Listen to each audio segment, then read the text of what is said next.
കാമാഖ്യ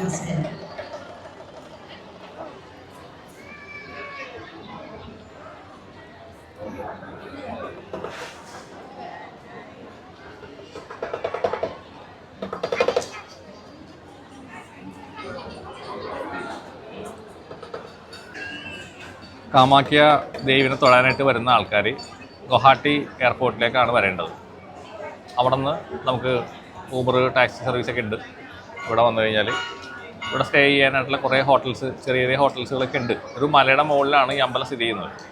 അപ്പോൾ ഇവിടുത്തെ ഒരു പ്രത്യേകത എന്ന് പറഞ്ഞു കഴിഞ്ഞാൽ ഇവിടെ നമുക്ക് വന്നു കഴിഞ്ഞാൽ കംപ്ലീറ്റ് ഇങ്ങനെ ആടുകൾ, ഒരുപാട് ആടുകൾ, കറുത്ത കളറിലെ വെളുത്ത കളറിലെ ആടുകൾ ഇങ്ങനെ നടക്കുന്നുണ്ട്.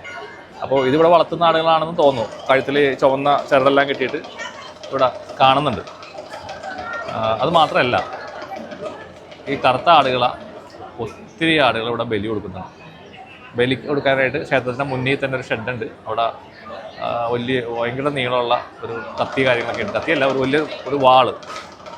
അപ്പോൾ ആ വാളുകൊണ്ട് ഇങ്ങനെ വെട്ടിക്കഴിഞ്ഞാൽ ഒറ്റ വെട്ടിന് ഇതിൻ്റെ പോത്തുകളുടെയൊക്കെ തല, ആടിൻ്റെയൊക്കെ തല ഒറ്റ വെട്ടിന് തന്നെ അത് മുറിയുന്നതായിട്ട് നമുക്ക് കാണാൻ പറ്റും. പക്ഷെ അത് നമുക്ക് കാണുമ്പോൾ അതൊരു മനസ്സിന് വേദന ഉണ്ടാക്കുന്ന ഒരു കാഴ്ചയായിട്ട് എനിക്ക് തോന്നിയില്ല.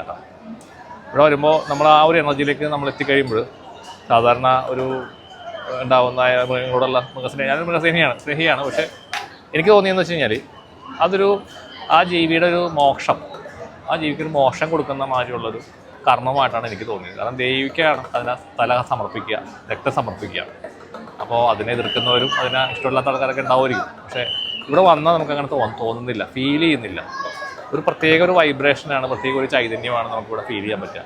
അതൊക്കെ ഇതിൻ്റെ ഭാഗമായിട്ട് ഉള്ള കാര്യങ്ങളാണ്. അതിലൊരു തെറ്റോ കാര്യങ്ങളോ കുറ്റമോ നമുക്ക് കണ്ടുപിടിക്കാനോ ചിന്തിക്കാനോ തോന്നുന്നില്ല. അത് പോസിറ്റീവായിട്ടാണ് എനിക്ക് തോന്നുന്നത്. പല അഭിപ്രായങ്ങൾ ഉണ്ടായിരിക്കാം. പക്ഷേ ഇവിടെ വന്ന് നിങ്ങളത് ഫീൽ ചെയ്യണം, അപ്പോഴേ മനസ്സിലാവുള്ളൂ. ഒരുപാട് ആളുകൾ, ഒരുപാട് പോത്തുകൾ ഇവിടെ ബലി കൊടുക്കുന്നുണ്ട്.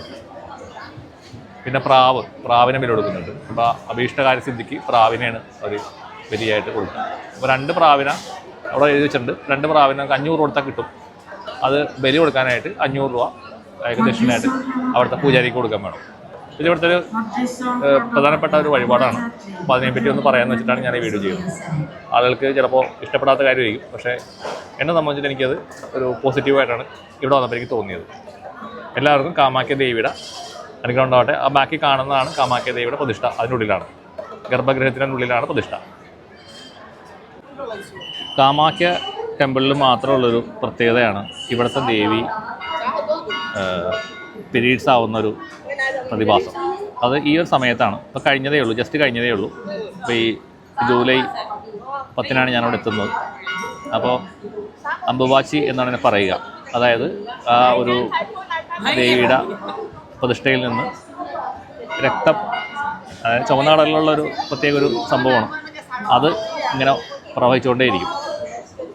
അത് മാത്രമല്ല, ഈ ഇതൊരു മലയാണ്. ഒരു മലയുടെ മുകളിലാണ് ഈ ക്ഷേത്രം ഇരിക്കുന്നത്, സ്ഥിതി ചെയ്യുന്നത്. അപ്പോൾ ഈ മലയുടെ മുകളിൽ ഇത് കൂടാതെ ദശമഹാവിദ്യകളുടെ ക്ഷേത്രങ്ങൾ വേറെയുണ്ട്. അപ്പോൾ ഇതിൻ്റെ അകത്ത് തന്നെ, ഇതിൻ്റെ ഉള്ളിൽ തന്നെ, ഈ കാണുന്നതിൻ്റെ ഉള്ളിൽ തന്നെ 3 വിദ്യകൾ അവിടെ ഇരിക്കുന്നുണ്ട്, ദേവികൾ ഇരിക്കുന്നുണ്ട്.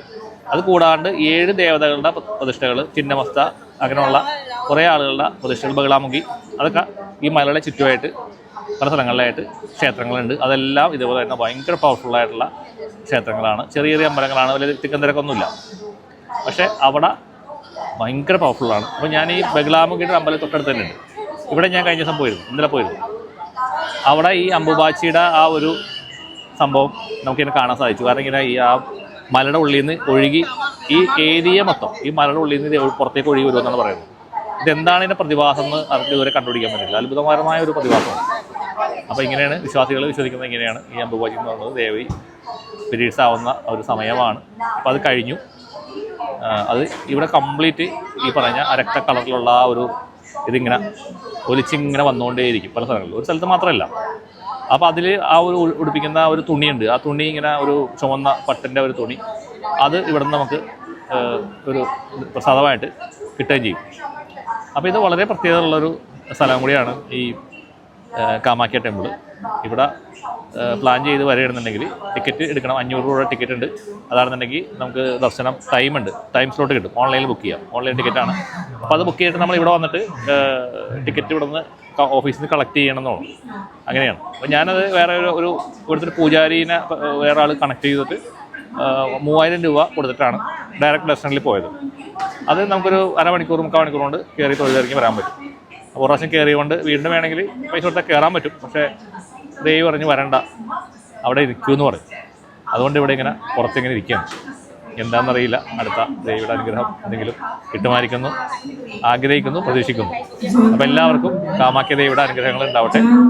നന്ദി, നമസ്കാരം. എല്ലാവർക്കും നമസ്കാരം. കാമാഖ്യ ക്ഷേത്രത്തിലാണ് ഇരിക്കുന്നത്. അപ്പോൾ ഈ കാമാഖ്യ ക്ഷേത്രത്തിൻ്റെ ഒരു ഐതിഹ്യം കുറച്ച് എനിക്കറിയാം. അപ്പോൾ അത് ഞാനൊന്ന് പറയാം. തെറ്റുണ്ടെങ്കിൽ ക്ഷമിക്കണം. ഇതിൻ്റെ ഐതിഹ്യം പറയണമെന്ന് വെച്ച് കഴിഞ്ഞാൽ, ഇത് ഇവിടെ യോനി ഭാഗമാണ്. സതീദേവിയുടെ യോനി ഭാഗം പതിച്ചിട്ടുള്ള ശക്തിപീഠമാണ് ഇവിടെ ഉള്ളത്. അതിൻ്റെ കഥ പറയുന്നത് വെച്ച് കഴിഞ്ഞാൽ, ഈ ദക്ഷൻ്റെ കഥയിലാണ് വരുന്നത്. അപ്പോൾ സതീദേവി ശിവനെ കല്യാണം കഴിക്കുന്നു ദക്ഷൻ്റെ ഇഷ്ടമില്ലായ്മയിലൂടെ. പക്ഷേ അപ്പോൾ ദക്ഷന് ഭയങ്കര ദേഷ്യമായിരിക്കുള്ളൂ ഈ ശിവനോട്. അങ്ങനെ പോകുന്ന സമയത്ത് ദക്ഷൻ ഒരു യാഗം നടത്തുന്നു. ദക്ഷയാഗം എന്ന് പറയുന്ന ആ യാഗം നടത്തുമ്പോൾ ഇവർ രണ്ടുപേരും മാത്രം ക്ഷണിക്കില്ല, ബാക്കി എല്ലാ ആളുകളും ക്ഷണിക്കുന്നു.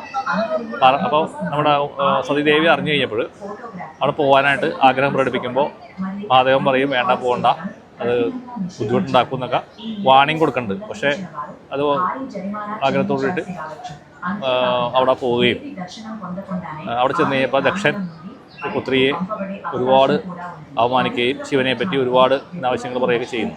അപ്പോൾ അതിൽ മനം തൊന്നുകൊണ്ട് ഈ സതീദേവി അഗ്നിയിലെ യാഗശാലയിലേക്ക് എടുത്ത് ചാടുന്നു. അങ്ങനെ ആത്മഹത്യ ചെയ്യുന്നു. അപ്പോൾ ഇതറിഞ്ഞ് എത്തുന്ന ശിവൻ ദേഷ്യം കയറിയിട്ട് പിന്നെ ഭദ്രകാളിയെയും വീരഭദ്രനെ സൃഷ്ടിക്കുന്നു. അങ്ങനെ വീരഭദ്രൻ ഈ ദക്ഷൻ്റെ തല വെട്ടിക്കളയുന്നു.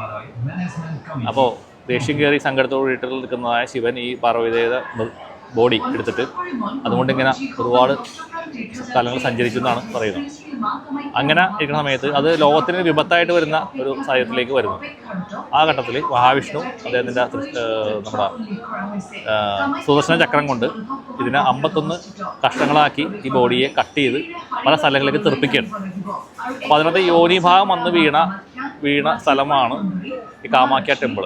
അതുകൊണ്ട് ഇന്ത്യയിലുള്ള ക്ഷേത്രങ്ങളിൽ ഏറ്റവും പവർഫുൾ ആയിട്ടുള്ള ക്ഷേത്രം കാമാഖ്യ തന്നെയാണ്. പ്രത്യേകിച്ച് യോനി ഭാഗം ഇവിടെ വീണിരിക്കുന്നത്. അപ്പോൾ അതിൻ്റെ ആ ഒരു പ്രതിഷ്ഠയും അതിൻ്റെ ഒരു യോനിയുടെ ഷേപ്പിലും അതിനുള്ളിൽ നിന്ന് ഇങ്ങനെ ജലം ഒഴുകി വരുന്നതായിട്ടാണ് ഉള്ളത്. പക്ഷെ നമുക്ക് കാണാൻ പറ്റില്ല, അതിനുള്ളിൽ ഭയങ്കര ഇരുട്ടായതുകൊണ്ട് കാണാൻ ഭയങ്കര ബുദ്ധിമുട്ടാണ്. പിന്നെ പുഷ്പങ്ങളുടെ ഒരു അലങ്കാരമൊക്കെ ഉണ്ട്. അപ്പോൾ അത് ശക്തിപീഠങ്ങളിൽ പ്രധാനപ്പെട്ട ശക്തിപീഠമാണ് കാമാഖ്യ. ഉപാസകന്മാരായ ആളുകൾ ഒത്തിരി ആളുകൾ ഇവിടെ വരുന്നുണ്ട്, അഘോരികൾ വരുന്നുണ്ട്, ഒത്തിരി ആൾക്കാർ. പിന്നെ കവള സമ്പ്രദായമാണ്, ശാക്തേയ പൂജകളാണ് നടക്കുന്നത്, മൃഗബലികൾ നടക്കുന്ന സ്ഥലമാണ്. പക്ഷേ ഇവിടെ ഇരിക്കുമ്പോൾ കിട്ടുന്ന ആ ഒരു പവർ വേറെ എവിടെ പോയാലും നിങ്ങൾക്ക് കിട്ടില്ലെന്ന് ഉറപ്പാണ്. നമ്മുടെ സമ്പ്രദായങ്ങളിൽ നിന്നും വളരെ വ്യത്യസ്തമാണ് ഇവിടെ സംഭവിക്കുന്ന കാര്യങ്ങൾ. എല്ലാവർക്കും നമസ്കാരം. കാമാഖ്യ ടെമ്പിളിലാണുള്ളത്. ആസാമിലുള്ള പ്രശസ്തമായ ദേവി ക്ഷേത്രമാണ്. കുറേ കാലങ്ങളായിട്ട് ഇവിടെ വരണം എന്നുള്ളൊരാഗ്രഹം ഉണ്ടായിരുന്നു. ഇപ്പോഴാണ് നടന്നത്. ഇതിൽ കാണുന്ന ഒരു പ്രധാനപ്പെട്ട ശ്രീകോവിലാണ് ഇപ്പോൾ കാണുന്നത്. അതിനടിയിൽ കുറച്ച് ഗർഭഗൃഹമായിട്ട് ഭൂമിക്ക് താഴേക്ക് നമ്മൾ സ്റ്റെപ്പുകൾ ഇറങ്ങി താഴേക്ക് പോയിട്ടാണ് സ്വയംഭൂവായിട്ടുള്ള ദേവിയുടെ പ്രതിഷ്ഠ ഉള്ളത്. 2 സ്വയംഭൂ ലിംഗങ്ങൾ ആയിട്ടാണ് അവിടെ ഉള്ളത്. 2 സ്വയംഭൂലിംഗം ഉള്ളെങ്കിലും 3 ദേവതാ സാന്നിധ്യങ്ങൾ അവിടെ ഉണ്ടെന്നാണ് ഇത് പറഞ്ഞത്. അപ്പോൾ അതിൻ്റെ ഉള്ളിലോട്ട് ഇന്നലെ ദർശനം കിട്ടി. അപ്പോൾ ഇന്ന് കുറച്ച് സമയം ഇവിടെ ഇരിക്കാമെന്ന് വിചാരിക്കുന്നു. ഇന്ന് വൈകുന്നേരമാണ് ഇവിടെ തിരിച്ചു പോകുന്നു. ഇപ്പോൾ ഇവിടെ നിങ്ങൾക്ക് കാണാൻ പറ്റും ആളുകളുടെ തിരക്ക്. ഇതൊന്നും നല്ല തിരക്ക്. 4 മണിക്കൂർ മുതൽ 8 മണിക്കൂർ വരെ ക്യൂവിൽ നിന്നിട്ടാണ് ആളുകൾ ദർശനം കിട്ടുക. ആ ക്യൂ കോംപ്ലക്സ് ഞാൻ കാണിച്ചു തരാം. ഈ കാണുന്നതാണ് ക്യൂവിൻ്റെ സംവിധാനങ്ങൾ. ജനറൽ ക്യൂ ആണ്, ഫ്രീ ക്യൂ ആണ്. ഇതിലൂടെ പോയാൽ അങ്ങനെ കറങ്ങി അമ്പലത്തിലോട്ട് കയറാനായിട്ട് സാധിക്കും. പിന്നെ ഇവിടെ ബലിയൊക്കെ കൊടുക്കുന്ന ഒരു ഷെഡുണ്ട്. അവിടെ വീഡിയോ ഒന്നും നല്ലതല്ല, ഈ കാണുന്നതാണ് ആ ബലി കൊടുക്കുന്ന ഷെഡ്. അവിടെ ആടിനെയും അതുപോലെ തന്നെ പോത്തിനെയും പ്രാവ്, താറാവ്, മത്സ്യം അതിനെയൊക്കെ ബലി കൊടുക്കുന്നുണ്ട്.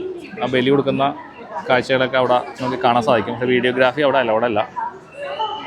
പിന്നെ ഇത് വളരെ പവർഫുള്ളായിട്ടുള്ള ശാക്തേയ രീതിയിലുള്ള പൂജകൾ ചെയ്യുന്ന സമ്പ്രദായം ചെയ്യുന്ന സംഭവങ്ങളാണ്. നമുക്ക് നോക്കിക്കഴിഞ്ഞാൽ പോത്തിൻ്റെ തലയൊക്കെ വെട്ടിയിട്ട് അവിടെ ദേവിയുടെ ശ്രീകോവിലിൻ്റെ അകത്തൊക്കെ വെച്ചിട്ടുള്ള കാണാം. ഇവിടെ ചെറിയ ചെറിയ അമ്പലങ്ങൾ വേറെ ഉണ്ട്. അവിടെ എല്ലായിടത്തും ഈ സംഭവം നമുക്ക് കാണാൻ പറ്റും. അതൊക്കെ ഇവിടെ കോമൺ ആണ്. നമ്മൾ നടക്കുന്ന വഴിയിലും അവിടെയൊക്കെ ഇതിൻ്റെ ബ്ലഡെല്ലാം ഉണ്ടാവും. ബ്ലഡ് മണ്ണിൻ്റെ പാത്രത്തിലാക്കിയിട്ട് അവിടെ നിവേദ്യമായിട്ടൊക്കെ സമർപ്പിക്കുന്നതൊക്കെ നമുക്ക് കാണാൻ സാധിക്കും. പക്ഷേ ഇവിടെ വന്നിരിക്കുമ്പോൾ കിട്ടുന്ന ഒരു എനർജി, ഒരു പവർ നമ്മൾ മറ്റുള്ള സ്ഥലങ്ങളിൽ ചെന്നാൽ നമുക്ക് ഫീൽ ചെയ്യാൻ പറ്റില്ല. അത് തന്നെയാണ് ഇവിടുത്തെ ഏറ്റവും വലിയ പ്രത്യേകതയും. അപ്പോൾ ഇവിടെ ഒരിക്കലെങ്കിലും വന്ന് ദർശനം നടത്താനായിട്ട് സാധിച്ചാൽ അത് ഒരു വലിയൊരു അത്ഭുതമായിട്ട് അല്ലെങ്കിൽ ഒരു അനുഗ്രഹമായിട്ട് സംഭവിക്കും എന്നുള്ളതിൽ യാതൊരു സംശയമില്ല. അപ്പോൾ നിങ്ങളൊക്കെ ഒരു പ്രാവശ്യമെങ്കിലും വരാനായിട്ട് ശ്രമിക്കുക. എല്ലാവർക്കും കാമാഖ്യ ദേവിയുടെ അനുഗ്രഹങ്ങൾ ഉണ്ടാവട്ടെ. നന്ദി, നമസ്കാരം. കാമാഖ്യ ദേവിയുടെ സ്വയംഭൂ ലിംഗം, സ്വയംഭൂ പ്രതിഷ്ഠ യോനി രൂപത്തിലുള്ളത് അത് ആ കാണുന്ന ഗോപുരത്തിൻ്റെ അടിയിലാണ്, ഗർഭഗൃഹത്തിലാണ് സ്ഥിതി ചെയ്യുന്നത്. അത് നമുക്ക് ഇതിനുള്ളിൽ കയറണമെങ്കിൽ 4 മണിക്കൂറൊക്കെ ക്യൂ ആയിട്ട് നിൽക്കേണ്ടി വരും. അത് നമ്മൾ സ്റ്റെപ്പ് ഇറങ്ങി താഴേക്ക് പോയ ഒരു ഇരുട്ടുള്ള ഒരു സ്ഥലമാണ്. ഇവിടെ ലൈറ്റ് കാര്യങ്ങളൊന്നുമില്ല. അതൊരു ഗംഭീര എക്സ്പീരിയൻസ് ആയിരുന്നു. ഇതിനിപ്പുറത്തായിട്ട് കാണുന്നത് ഇവിടെ അതിൻ്റെ ഒരു പ്രതിമ വെച്ചിട്ടുണ്ട്. അപ്പോൾ പ്രതിമ ഈ ഒരു സൈഡിലായിട്ട് ഇവിടെയാണ്. ഇവിടെ നമുക്ക് വേണമെങ്കിൽ അത്ര തിരക്കില്ല. അപ്പോൾ ഈ കാണുന്ന ക്യൂ ഉണ്ടോ, ഈ നിൽക്കുന്ന ക്യൂ അങ്ങോട്ടേക്ക് പോകുന്നതാണ്. കുറച്ച് ആൾക്കാരേ ഉള്ളൂ. ഇവിടെ നമുക്ക് വേണമെങ്കിൽ കയറി കഴിഞ്ഞാൽ അവിടെ തൊടാനായിട്ട് സാധിക്കും. അത്ര ബുദ്ധിമുട്ടില്ലാതെ തൊടാൻ സാധിക്കും. ഇവിടെ ഒരു തൃശ്ശൂരെല്ലാം വെച്ചിട്ടുണ്ട്. ശിവൻ്റെ ഒരു പ്രതിഷ്ഠ ഇതിന് താഴെയായിട്ടുണ്ട്. മണികൾ കിട്ടിയിട്ടുണ്ട്. ഭയങ്കര പവർഫുള്ളായിട്ടുള്ളൊരു സ്ഥലമാണ്. നമ്മൾ ഓരോ സ്ഥലത്തേക്ക് നോക്കുമ്പോഴും നമ്മൾ കണ്ണിലേക്ക് എനർജി കയറി വരുന്നത്, കാലിൽ കൂടി കയറി വരുന്നത്, മൂലാധാരത്തിലൂടെ കയറി വരുന്നത് എല്ലാം നമുക്ക് ഫീൽ ചെയ്യാൻ പറ്റും. ഇത്രയും പവർഫുള്ളായിട്ടൊരു ക്ഷേത്രം ഞാൻ ഇതുവരെ കണ്ടിട്ടില്ല. അപ്പോൾ പറ്റാവുന്ന ആൾക്കാരൊക്കെ ഒരു പ്രാവശ്യമെങ്കിലും ഇവിടെ വന്ന് തൊഴാനായിട്ട് ശ്രമിക്കണം. എല്ലാവർക്കും കാമാഖ്യ ദേവിയുടെ അനുഗ്രഹങ്ങൾ ഉണ്ടാവട്ടെ. നന്ദി, നമസ്കാരം.